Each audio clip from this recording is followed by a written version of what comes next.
सुअर अपना काम करने जरूर पहुंच ही जाते हैं। इसको पता नहीं बीजेपी से आरएसएस से कितना पैसा आता है, ये हर प्रोटेस्ट खराब करने पहुंच जाता है। चाहे हिंदू प्रोटेस्ट कर रहे हो, चाहे मुसलमान प्रोटेस्ट कर रहे हो, चाहे कोई भी कर रहा हो, ये दीपक शर्मा है, ये हर जगह प्रोटेस्ट खराब करने पहुंच जाता है। पहले और भी बढ़िया चश्मा लगाया करते थे, आपने वाला चश्मा लगाना छोड़ दिया पायलट वाला। क्या गाली दो तो प्रोटेस्ट भी आएगा, सुअर भी तो आएंगे भाई। कुछ लोग हैं यहाँ पे सुअर बन के आते हैं, सारे प्रोटेस्ट खराब कर देते हैं। चाहे हिंदू का, आप पत्रकार हो, आप पत्रकार हो, आप दिल से बताओ पत्रकार हो। ये पत्रकार नहीं है, ये गोदी मीडिया के गोदी सुअर है, ठीक है। ये बस प्रोटेस्ट खराब करने पहुंच जाते हैं। इंस्टीट्यूट से मैंने जर्नलिज्म किया हुआ है, डिग्री ली हुई है, उसके बाद में पत्रकारिता। उस डिग्री को आपने कितना जस्टिफाई किया है? उसकी मैंने पॉलिटिकल साइंस में डिग्री की हुई है। जैसा कि मैं आप लोगों को पहले से ही बताने की कोशिश कर रहा हूँ कि इन लोगों की एक पूरी गैंग है, जैसे कि दबंग रिपोर्टर है और ये 10 चौधरी गैंग की महिला है। कोई भी हो, मुद्दा कोई सा भी हो,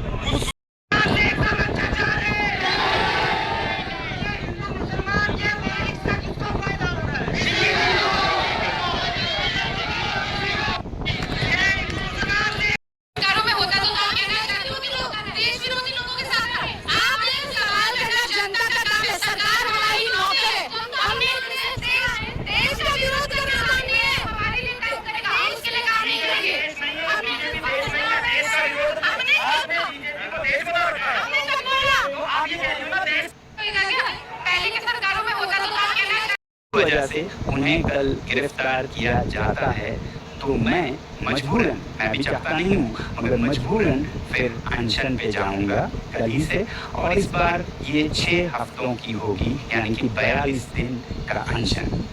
तो मैं तो तैयार हूँ ये सब करने के लिए। आप क्या करें?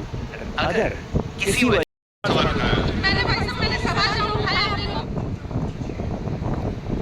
आपने नीट के पेपर पे कितनी बार सवाल उठाया? नहीं, आप एक बार बता दीजिए कि आपने धर्मेंद्र प्रधान से सवाल पूछा।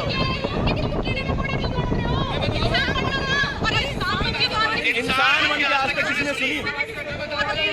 किसी ने सुनी है इंसान बन के आज तक किसी? बताइए, आपने नीट के पेपर पे कितनी बार सवाल? डीएम को थप्पड़ मार दिया, उसको फरमान मारते गए, भैया दरोगा आवारा और नेताजी के सामने कांपक रहा। ये दुर्भाग्य है तुम्हारा।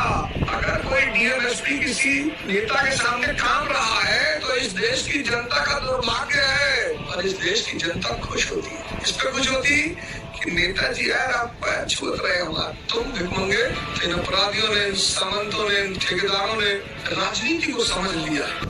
इस देश में जिसने इतनी बड़ी पड़ी लकड़ी नहीं पता आपका। बीजेपी घाटी में घाटी वो वाली बात हुई, धोबी का पता घटा में घाटा। पता कैसे? अगर ये लागू कर देते तो पूरा सर्व समाज इनका वोट कट गया। और 95% कोर वोट है सर्व समाज, राजपूत ब्राह्मण नहीं ना।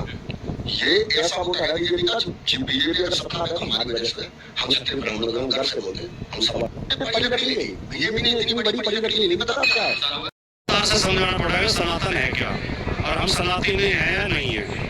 ये डायलॉग तो बीजेपी का है कि हम सनातन विरोधी हैं। अब वो ये समझाना पहले सनातन लोग किसे मानते हैं। मुझे ये तो विस्तार से